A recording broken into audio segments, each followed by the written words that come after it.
السلام علیکم ویورز، ہمارے چینل پر خوش آمدید۔ زندگی میں ہم ایسے بہت سے لمحات کا سامنا کرتے ہیں جہاں پر ہماری کل عقل بھی ہمیں اس مصیبت سے نہیں بچا پاتی جو نصیب نے طے کر رکھی ہوتی ہے۔ ڈر اور خوف میں بکھری سی میری ذات کئی اندیشوں کا شکار تھی جنہیں میں بیان نہیں کر سکتی تھی، نہ کسی کو اپنا دکھ سنا کر مدد لے سکتی تھی اور نہ ہی مجھے کچھ کہنے کی اجازت تھی۔ میرے لب تو جیسے سل گئے تھے، اپنے گرد محسوس ہوتے وہ خوفناک سائے میرے پورے وجود کو قید کیے ہوئے تھے۔ میں جانتی تھی میں کسی بھی طرح خود کو اس سائے سے محفوظ نہیں رکھ سکتی، مگر میں ہمت نہیں ہارنا چاہتی تھی کیونکہ میرے ساتھ ساتھ کچھ اور زندگیاں بھی جڑی ہوئی تھیں جن کو خطرے میں ڈالنے کا میں سوچ بھی نہیں سکتی تھی۔ وہ لوگ پہلے ہی میری وجہ سے اتنا کچھ برداشت کر چکے تھے، اب انہیں تکلیف دینا میرے لیے سہانے روح تھا، مگر میں اپنی حالت کا کیا کرتی جو دن بدن بگڑتی جا رہی تھی۔ پچھتاوے کے ناگ مجھے ڈسنے لگے تھے۔ کاش میں پہلے ہی سنبھل جاتی تو مجھے اپنی چھوٹی سی غلطی کی اتنی بڑی قیمت نہ چکانی پڑتی۔ میری پوری زندگی تہس نہس ہو کر رہ گئی تھی۔ اس ایک رات نے میرا پورا وجود مٹی کی طرح ریزہ ریزہ کر دیا تھا۔ میں ایسے جال میں پھنس گئی تھی جہاں سے چاہ کر بھی میں نہیں نکل پا رہی تھی، کیونکہ یہ سب کچھ میرا اپنا کیا دھرا تھا۔ تجسس کے ہاتھوں مجبور ہو کر میں موت کے دہانے پر آ کھڑی ہوئی تھی۔ زندگی مجھے خود پر تنگ ہوتی محسوس ہو رہی تھی، پر اس وقت کیا کیا جا سکتا تھا سوائے خدا سے دعائیں کرنے کے۔ میں دن رات اپنے لیے دعائیں کرتی، سر مسجود تھی، پر شاید ابھی میری دعاؤں کی قبولیت میں تاخیر تھی جو مجھ پر یہ قیامت ٹوٹ پڑی تھی۔ رات کے اندھیروں کی طرح سیاہی میری نصیب میں لکھی جا چکی تھی جس کا حل میں خود بھی نہیں ڈھونڈ پا رہی تھی اور نہ ہی کوئی اور کچھ کر سکتا تھا۔ میرا حال سمندر میں پڑی اس مچھلی کی مانند تھا جسے پانی سے نکال کر تڑپنے کے لیے چھوڑ دیا جائے۔ میرے ساتھ ہوئے اس حادثے نے میرے سوچنے سمجھنے کی صلاحیتیں بھی مفلوج کر دی تھیں۔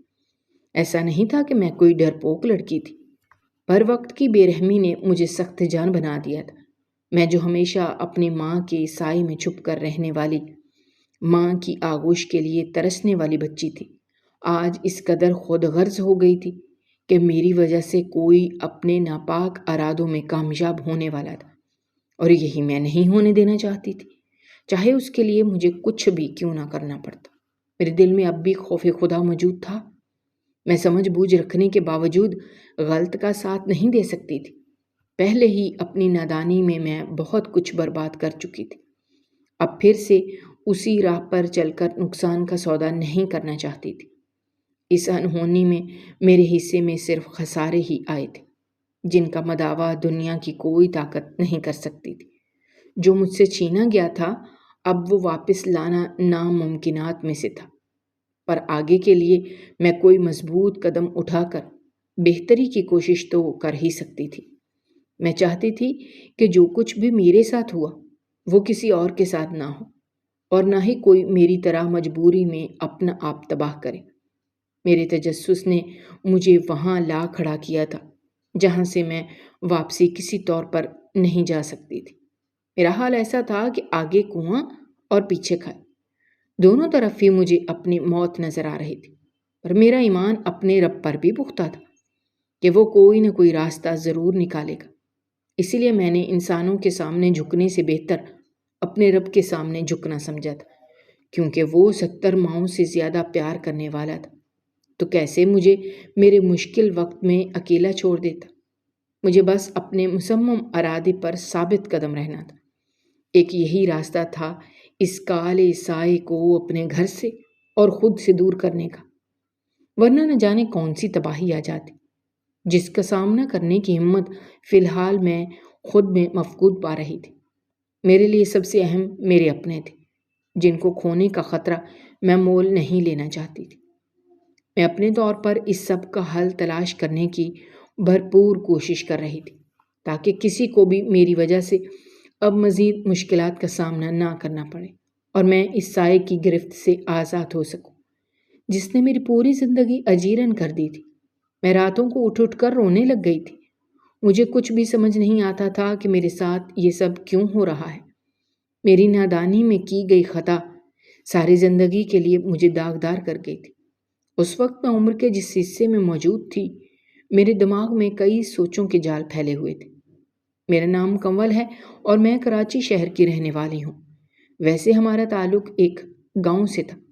سندھ کے ہی ایک گاؤں میں میری اماں پلی بڑی تھی اور وہیں سے ان کا تعلق تھا۔ شادی سے پہلے اماں وہیں رہتی تھی اور میرے نانا کا گھر بھی گاؤں میں تھا، لیکن پھر میری اماں کی شادی ہو گئی اور وہ رخصت ہو کر شہر آ گئی تھی۔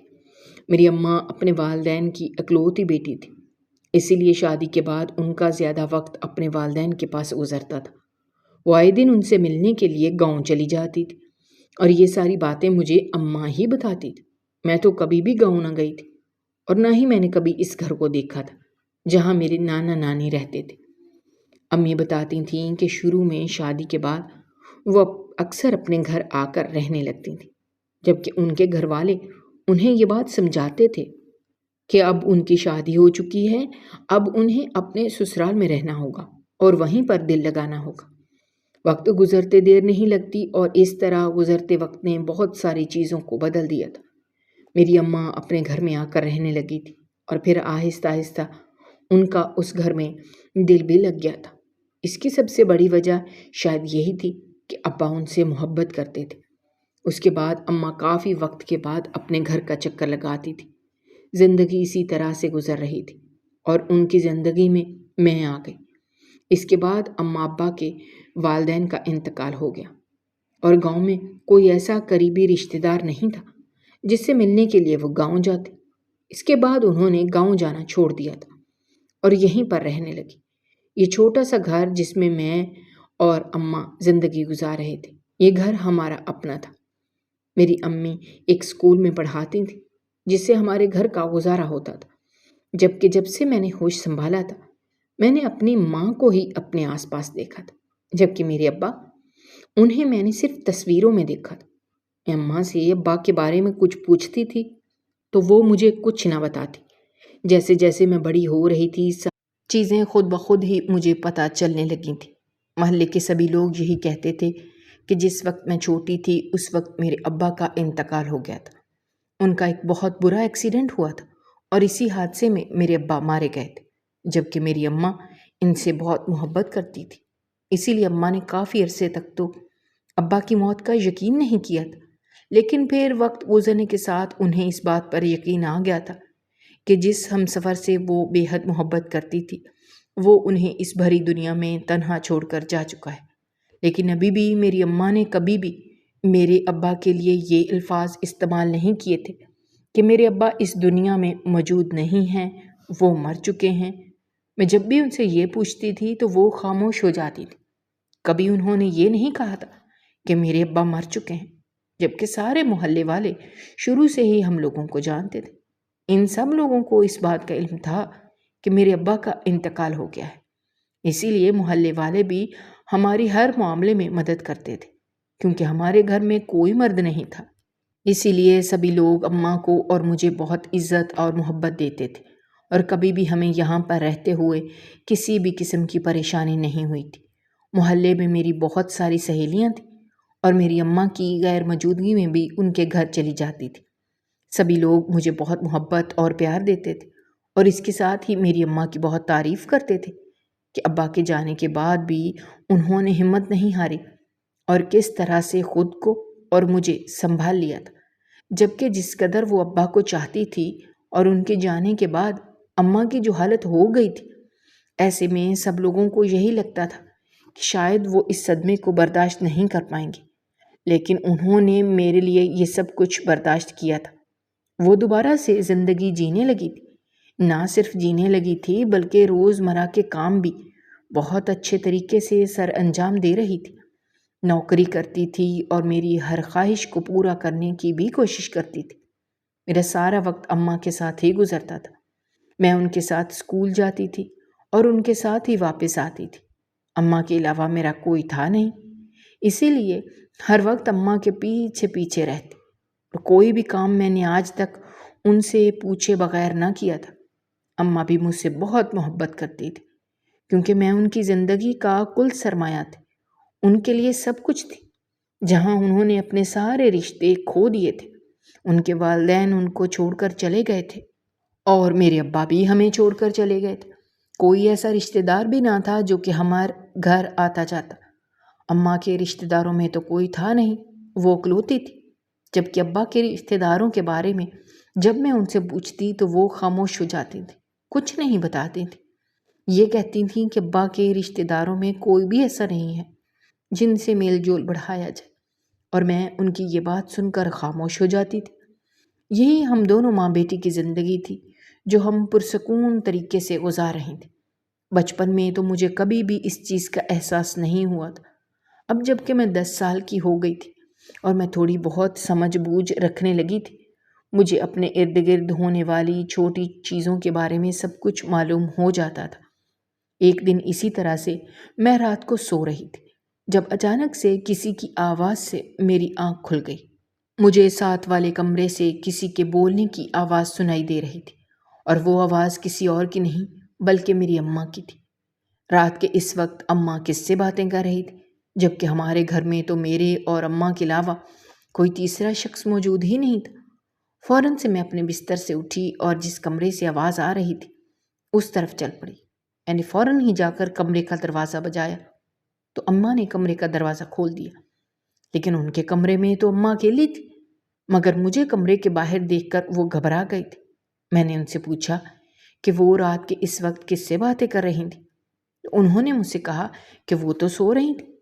یقیناً میں نے کوئی خواب دیکھا ہوگا، ورنہ یہاں تو کوئی بھی نہیں ہے۔ میں بہت حیران ہوئی تھی۔ میں نے تو واقعی میں اماں کے بولنے کی آواز سنی تھی، اسی لیے تو میں یہاں آئی تھی، لیکن یہاں تو کوئی بھی نہیں تھا۔ پھر مجھے یہی لگا کہ ہو سکتا ہے کہ واقعی میرا وہم ہوگا۔ میں وہیں پر اماں کے ساتھ کمرے میں سو گئی، اور پھر اس کے بعد ایسا ہونے لگا تھا کہ پہلے جب میں اماں کے ساتھ ان کے کمرے میں سوتی تھی، اماں مجھے دوسرے کمرے میں سلانا شروع کر دیا، یہ کہہ کر کہ رات کو انہیں اپنے اسکول کا کام کرنا ہوتا ہے، بچوں کی کاپیاں چیک کرنی ہوتی ہیں۔ ایسے میں وہ دیر سے سوتی ہیں اور میری نیند بلا وجہ خراب ہوگی، اسی لیے وہ مجھے دوسرے کمرے میں سلا کر خود یہاں آ جاتی تھی۔ لیکن مجھے اماں کے ساتھ سونے کی عادت تھی بچپن سے ہی، لیکن کچھ دنوں سے اماں جانے کیوں مجھے اپنے ساتھ نہیں رکھتی تھی۔ مجھے اس بات پر بہت حیرت بھی ہوتی تھی، مگر میں خاموشی سے ان کی بات مان کر دوسرے کمرے میں سونے کے لیے لیٹ جاتی تھی، کیونکہ میں اماں کی کسی بات سے بھی انکار نہیں کرتی تھی۔ وہ جو بھی کہتی تھیں میں خاموشی سے وہی کرتی تھی۔ لیکن جب سے میں نے دوسرے کمرے میں سونا شروع کیا تھا، مجھے وہاں پر اچھے طریقے سے نیند نہ آتی تھی۔ بچپن سے ہی مجھے ہر چیز سے ڈر لگتا تھا، اسی لیے میں رات کو اماں کے کمرے میں ان کے ساتھ سونے لگتی تھی۔ اور اب جب کہ میں نے اکیلے کمرے میں سونا شروع کیا تھا تو مجھے ڈر کی وجہ سے جلدی نیند نہ آتی تھی، اور اگر نیند آ جاتی تو میری نیند اتنی گہری نہیں ہوتی، تھوڑی سی آہٹ پر اور تھوڑے سے شور پر میری آنکھ کھل جاتی۔ اور پھر روزانہ ایسا ہونے لگا تھا، جیسے ہی رات ہوتی تو رات کے تقریباً 2 بجے کے بعد مجھے اماں کے بولنے کی آواز آتی۔ روزانہ ہی ایسے لگتا جیسے وہ کسی سے بات کر رہی ہیں، اور یہ بات مجھے تجسس میں ڈال رہی تھی۔ جبکہ جب میں ان کے کمرے میں جاتی تھی یا ان سے پوچھتی تھی تو وہ مجھے یہی کہتی تھی کہ وہ تو سو رہی تھی۔ پہلے دن تو میں نے یہی سمجھا کہ ہو سکتا ہے میرا وہم ہو، لیکن روز روز ایک ہی طرح کا وہم، ایسا کیسے ممکن تھا؟ ایک روز میں اپنے تجسس کے ہاتھوں مجبور ہو کر میں اٹھ کر بیٹھ گئی، اور اس بار میں نے یہی سوچا کہ میں خاموشی سے اماں کے کمرے کے باہر جا کر سننے کی کوشش کروں گی کہ کیا واقعی میں اماں کسی سے بات کرتی تھیں یا پھر یہ میرا وہم ہی تھا۔ میں نے اس چیز کو اپنے دماغ میں بٹھا لیا تھا۔ اس رات جیسے ہی مجھے اماں کی آواز سنائی دی تو میں فوراً سے اٹھ کر بیٹھ گئی۔ میں نے اپنا جوتا پہنا اور کمرے سے باہر نکل آئی، اور اماں کے کمرے کے دروازے کے باہر آ کر خاموشی سے اندر سے آنے والی آواز سننے لگی۔ یہ سن کر تو میرے پیروں کے نیچے سے زمین نکل گئی کہ میری اماں واقعی میں کسی سے بات کر رہی تھی، لیکن مجھے صرف اماں کی آواز سنائی دے رہی تھی۔ وہ کس سے بات کر رہی تھی مجھے کچھ زیادہ سمجھ نہ آئی تھی، لیکن اتنا اندازہ ہو گیا تھا کہ وہ بول رہی تھی، لیکن سامنے والے کی آواز مجھے سنائی نہیں دے رہی تھی۔ میں نے بہت کوشش کی تھی سننے کی، لیکن اس کے باوجود بھی مجھے اماں کی ہلکی ہلکی آواز سنائی دے رہی تھی، جبکہ جس سے وہ باتیں کر رہی تھیں اس کی مجھے آواز سنائی نہیں دی۔ اماں کی آواز بھی ایسی تھی کہ مجھے سمجھ نہیں آ رہا تھا کہ وہ کیا بات کر رہی ہیں۔ کچھ دیر اسی طرح سے میں سننے کی کوشش کرتی رہی اور پھر تھک ہار کر واپس اپنے کمرے میں آ کر سونے کے لیے لیٹ گئی، یہ سوچتے ہوئے کہ صبح ہوتے ہی میں اماں سے پوچھوں گی۔ اس بار وہ اسے میرا وہم سمجھ کر ٹال نہیں سکتی، کیونکہ میں نے خود ان کی باتیں سنی تھی۔ جب اگلے دن صبح اماں سے میری ملاقات ہوئی تو میں نے بہت کوشش کی کہ میں ان سے یہ بات پوچھ لوں، لیکن میری اتنی ہمت ہی نہ تھی۔ اگر میں اماں سے بات پوچھتی تو انہیں اچھا نہ لگتا، کیونکہ پہلے بھی ایک مرتبہ ان سے میں اس بات کا ذکر کر چکی تھی اور انہوں نے صاف انکار کر دیا تھا۔ سچ تو یہ تھا کہ اماں رات کے وقت کسی سے بات کرتی تھی، لیکن وہ مجھ سے یہ بات چھپا رہی تھی۔ یہ بات مجھے کچھ سمجھ نہیں آئی تھی، اور اب اگر میں دوبارہ ان سے وہی سوال کرتی تو یقیناً انہیں برا لگتا، اور ہو سکتا ہے کہ وہ مجھے اس بات پر ڈانٹ بھی دیتی۔ کچھ سمجھ نہیں آ رہا تھا کہ کیا کروں، اور یہ ایک ایسی بات تھی کہ میں کسی اور سے کہہ بھی نہیں سکتی تھی۔ یہ ہمارے گھر کا ذاتی معاملہ تھا، اور میں کیونکہ ایک بہن تھی اور گھر میں اور کوئی تھا ہی نہیں، ابا بھی نہیں تھے، اس لیے اماں مجھے ہر چیز اچھے طریقے سے سمجھاتی رہی تھی۔ شاید اسی وجہ سے میں اپنی عمر سے کچھ زیادہ ہی سمجھدار تھی، اور مجھے یہ بات اچھی طرح سے معلوم تھی کہ کون سی بات مجھے کسی کے سامنے کرنی ہے اور کون سی نہیں۔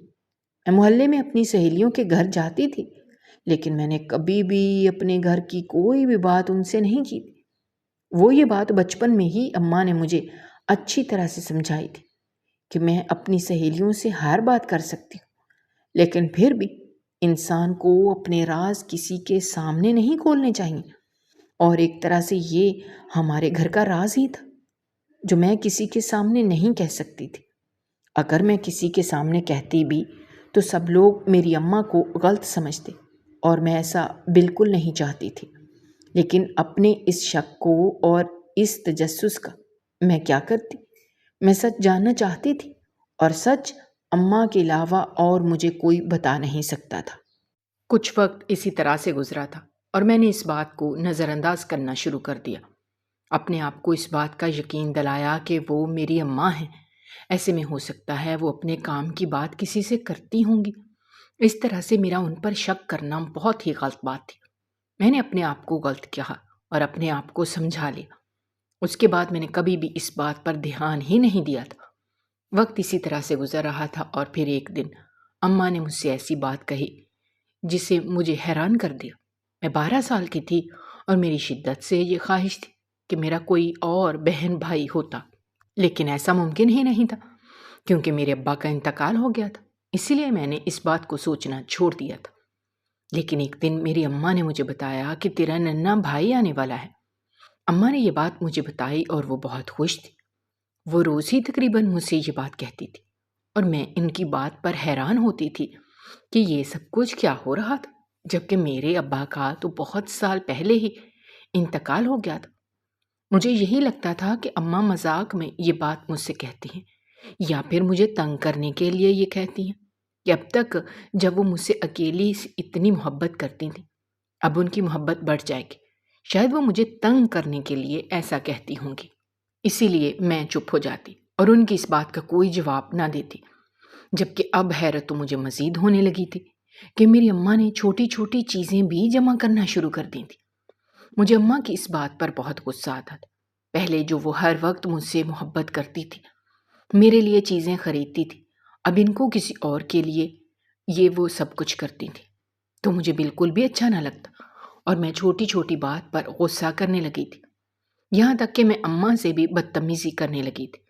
مجھے اس بات کا غصہ ہوتا تھا اور میں کسی اور بات پر نکال دیتی تھی، اور اماں مجھے کچھ بھی کہتی تو میں ان کی بات نہ سنتی تھی اور نہ ہی مانتی تھی، جبکہ وہ مجھے کہتی رہتی تھی اور میں اپنا غصہ نکالتی تھی کہ وہ ایسا کیوں کر رہی ہیں، جبکہ میرا بدلا ہوا رویہ دیکھ کر اماں پریشان تھی۔ وہ مجھ سے یہی کہتی تھی کہ مجھے تو اس بات پر خوش ہونا چاہیے، جبکہ میں ان سے اس بات پر ناراض ہوتی تھی۔ مجھے ان کی کوئی سمجھ نہیں آ رہی تھی کہ وہ یہ سب کچھ کیا کر رہی ہیں۔ اور ایک دن پھر وہ ہوا جو میں نے سوچا بھی نہیں تھا۔ میں جو اب تک ان کی ساری چیزوں کو ایک مذاق اور بس یہ سمجھ کر ٹال رہی تھی کہ میری اماں مجھے تنگ کرنے کے لیے ایسا کہتی ہوں گی، لیکن میری یہ ساری باتیں ایک دن غلط ثابت ہو گئی تھیں، کیونکہ ایک دن اماں گھر سے گئی تھی اور انہوں نے مجھ سے دروازہ بند کرنے کے لیے کہا تھا۔ یہ کہنے لگی کہ انہیں واپسی پر دیر ہو جائے گی، اور پھر جب اماں آدھی رات کو واپس آئی تھی تو کپڑے میں لپیٹ کر ایک نوزائیدہ بچہ اپنے ساتھ لائی اور مجھ سے کہنے لگی، یہ دیکھ تیرا بھائی ہے۔ اور واقعی میں وہ ایک چھوٹا سا خوبصورت سا پیارا سا بچہ تھا۔ وہ دیکھنے میں مجھے بہت پیارا لگا، لیکن جیسے ہی مجھے اس بات کا خیال آیا کہ اماں اسے لے کر آئی ہیں اور اب اماں مجھ سے زیادہ اس سے محبت کریں گی، جب اماں ہر وقت اس کی فکر میں لگی رہتی تھی، تو مجھے اس بچے سے نہ چاہتے ہوئے بھی نفرت ہونے لگی۔ محلے کی عورتیں جب ہمارے گھر آتی تو وہ اماں کے بارے میں عجیب و غریب قسم کی باتیں کرتی تھیں، اور اب تو آہستہ آہستہ یہ بات پورے محلے میں پھیل گئی تھی اور سبھی لوگ میری اماں کے کردار پر انگلی اٹھاتے تھے، اماں کو برا بھلا کہتے تھے، یہاں تک کہ اگر میں اپنی کسی سہیلی کے گھر جاتی تو وہ لوگ مجھے اپنے گھر میں آنے ہی نہ دیتے، دروازے سے مجھے واپس بھیج دیتے تھے۔ مجھے یہ سب کچھ بہت برا لگتا تھا، جس کی وجہ سے نہ صرف مجھے اس بچے سے نفرت ہو گئی تھی، بلکہ مجھے اماں سے بھی نفرت ہونے لگی تھی کہ انہوں نے یہ سب کچھ کیا کر دیا تھا۔ محلے میں جو سب لوگ ہم سے اتنی محبت کرتے تھے اور ہماری اتنی عزت کرتے تھے، اماں نے وہ سب کچھ ختم کر دیا تھا، جبکہ اماں کو ان ساری چیزوں کی کوئی پرواہ ہی نہیں تھی۔ وہ تو خوشی خوشی اپنی زندگی گزار رہی تھی اور اپنا زیادہ وقت اسی بچے کے ساتھ گزارتی تھی، جبکہ انہیں محلے والوں کی باتوں سے کوئی فرق ہی نہیں پڑتا تھا۔ یہاں تک کہ میری سہیلیوں نے مجھ سے ملنا بھی چھوڑ دیا تھا۔ میں ان سے ملنے کے لیے ان کے گھر جاتی تو وہ مجھ سے سیدھی طرح بات ہی نہیں کرتی تھیں اور اماں کے بارے میں اور میرے بارے میں بہت غلط باتیں کرتی تھیں۔ یہی کہتی تھی کہ میری ماں ایک اچھی عورت نہیں ہے، میرے ابا کا تو بہت سال پہلے انتقال ہو گیا تھا، ایسے میں یہ بچہ وہ کہاں سے لے کر آئی ہیں، یہ بچہ کس کا ہے؟ اس قسم کے سوال سن کر تو مجھے اپنے آپ سے بھی نفرت ہونے لگی تھی کہ میں اس گھر کا حصہ ہوں، جبکہ اماں یہ بات سمجھنے کے لیے تیار ہی نہیں تھی۔ میں ان سے کچھ بھی کہتی تو وہ یہی کہتی کہ میں تھوڑا سا صبر کر لوں اور پھر بہت جلد وہ مجھے سب کچھ بتا دیں گی، میرے سارے شکوک و شبہات دور ہو جائیں گے اور سب کچھ ٹھیک ہو جائے گا۔ لیکن میں صبر کرنے کے لیے تیار ہی نہیں تھی اور نہ ہی وقت دینے کے لیے تیار تھی، کیونکہ اس وقت میں اتنی بڑی نہ تھی کہ میں ان ساری چیزوں کی حقیقت کو سمجھ سکتی۔ مجھے نہیں معلوم تھا کہ اس کے پیچھے کیا حقیقت ہے۔ میں تو جو ظاہری طور پر چیزیں دیکھتی تھی انہیں ہی سچ مانتی تھی۔ ایک دن اسی طرح سے اماں چھوٹے بچے کو میرے حوالے کر کے گھر سے باہر گئی ہوئی تھی۔ مجھے اس پر بہت غصہ تھا اور اوپر سے لوگوں کی باتوں نے مجھے الگ سے پریشان کیا ہوا تھا، اسی لیے میں نے اس بچے کو اٹھایا اور چھت پر پہنچ گئی تاکہ اسے چھت سے نیچے پھینک دوں، تاکہ اس وجہ کو ہی ختم کر دوں جس نے مجھے اور اماں کو دور کر دیا تھا اور لوگوں کو ہمارے خلاف کیا تھا۔ لیکن جیسے ہی میں اسے لے کر چھت پر پہنچی تو میرے دل کو کچھ ہوا تھا اور میں نے اس بچے کو چھت سے نیچے نہ پھینکا اور اسے واپس لے۔ روزانہ میں نئے نئے طریقے سوچتی تھی، کبھی اس کو دودھ میں کچھ ملا دیتی تھی جس کی وجہ سے وہ بیمار ہو جاتا، اور پھر ایک دن میں نے سوچ لیا تھا کہ مجھے کیا کرنا ہے اور اب میں موقع کی تلاش میں تھی۔ ایک دن اماں کی غیر موجودگی میں نے اس چھوٹے بچے کو اٹھایا اور گھر سے باہر لے جا کر میں نے اسے کچرے میں پھینک آئی۔ لیکن جیسے ہی رات ہوئی تو مجھے فکر ہونے لگی اور میں بہت خوفزدہ ہو گئی تھی، یہ سوچ کر کہ جانے اس بچے کا کیا ہوگا، اور اگر اماں کو اس کا علم ہو گیا تو وہ مجھے چھوڑیں گی نہیں۔ میں بہت زیادہ ڈر گئی تھی، کچھ سمجھ نہیں آ رہا تھا کہ کیا کروں۔ اماں کے آنے میں بھی تھوڑا ہی وقت تھا، اسی لیے خوفزدہ ہو کر اماں کے آنے سے پہلے ہی میں بھاگتی بھاگتی دوبارہ اس جگہ گئی تاکہ اس بچے کو وہاں دیکھ سکوں، اسے واپس لے آؤں۔ جیسے ہی میں وہاں پہنچی تو میرے ہوش و حواس اڑ گئے، کیونکہ وہاں تو اس بچے کو گود میں لیے میرا انکل موجود تھا۔ وہ انکل تو اکثر راستے میں مجھے ملتے تھے اور مجھے ڈھیر ساری چیزیں بھی لے کر دیتے تھے۔ وہ یہاں اس جگہ کیسے آ گئے اور انہیں کیسے پتا تھا کہ اس چھوٹے بچے کو میں یہاں پر پھینک کر گئی ہوں؟ آج تک ان انکل نے مجھے اپنا نام تک نہیں بتایا تھا، لیکن جب بھی میں اپنے اسکول جاتی تھی تو راستے میں آ کر وہ مجھے ایک شاپر دیتے تھے جس میں کھانے پینے کی بہت ساری چیزیں ہوتی تھیں، اور میں اماں سے چھپ کر وہ چیزیں کھا لیتی تھی۔ آج وہ یہاں پر موجود تھے اور میں انہیں دیکھ کر حیران اور پریشان تھی۔ جب انہوں نے مجھے حیرت سے دیکھا، میں ان کے پاس گئی اور میں نے ان سے وہ بچہ واپس مانگا تاکہ اسے گھر لے جا سکوں، تو انہوں نے مجھے دینے سے انکار کر دیا۔ وہ جو پہلے ہر بات بہت محبت سے مجھ سے بات کرتے تھے اور بچوں کی طرح مجھ سے پیار بھی کرتے تھے، لیکن آج وہ غصے میں تھے اور انہوں نے مجھ سے بات نہ کی۔ شاید انہیں اس بات کا علم ہو گیا تھا کہ اس بچے کو یہاں پر پھینک کر میں ہی گئی تھی۔ میں نے ان سے بہت کہا کہ وہ اسے مجھے دے دیں تاکہ میں اسے اپنے گھر واپس لے جاؤں، کیونکہ یہ میرا بھائی ہے اور میری اماں مجھے ڈانٹیں گی، لیکن انہوں نے صاف انکار کر دیا، یہ کہہ کر کہ اگر واقعی میں یہ میرا بھائی تھا تو میں اسے اپنا بھائی سمجھتی تھی، تو میں اسے یہاں پر کیوں پھینک کر گئی؟ اگر اسے کوئی جانور کھا جاتا یا اسے کوئی نقصان پہنچ جاتا تو کیا ہوتا؟ وہ مجھے بچہ سمجھتے تھے، مجھ سے محبت کرتے تھے، لیکن انہیں نہیں معلوم تھا کہ میں اس قدر خود غرض ہو جاؤں گی۔ ان کی بات ٹھیک تھی، لیکن مجھے اس بات کا بہت افسوس بھی تھا، مگر جو کچھ میں نے کیا تھا وہ غلط تھا۔ میں گھر واپس آ گئی، جبکہ اماں گھر آئی تھی، اور انہوں نے جب مجھ سے بچے کے بارے میں پوچھا تو میں نے انہیں سب کچھ سچ سچ بتا دی۔ اس کے بعد اماں مجھ سے بات ہی نہیں کرتی تھی، شاید وہ مجھ سے ناراض تھی۔ میں انہیں راضی کرنے کی بہت کوشش کرتی تھی اور ان سے یہی کہتی تھی کہ وہ اس انکل کے پاس سے اسے واپس لے آئیں، جبکہ اماں کا کہنا تھا وہ انہیں نہیں جانتی۔ میری غلطی نے کتنا کچھ خراب کر دیا تھا، اس چھوٹے سے بچے کو ہم سے دور کر دیا تھا۔ میری اماں اس سے کتنی محبت کرتی تھی اور میں نے کسی کا بھی نہیں سوچا، اور اپنی خود غرضی میں ایک ایسی غلطی کر دی تھی جس نے ہماری زندگی برباد کر دی تھی۔ میری اماں ہر وقت کمرے میں موجود رہتی تھی اور مجھ سے زیادہ بات نہ کرتی تھی۔ مجھے اپنی غلطی کا احساس تھا، میں نے غلط کیا تھا، مجھے ایسا نہیں کرنا چاہیے تھا، لیکن اب کیا ہو سکتا تھا؟ میں چاہ کر بھی اپنی غلطی کو سدھار نہیں سکتی تھی، کیونکہ اس دن کے بعد سے وہ انکل مجھے کہیں دکھائی نہیں دیے تھے۔ مجھ سے بہت بڑی غلطی ہو گئی، بلکہ گناہ ہو گیا تھا۔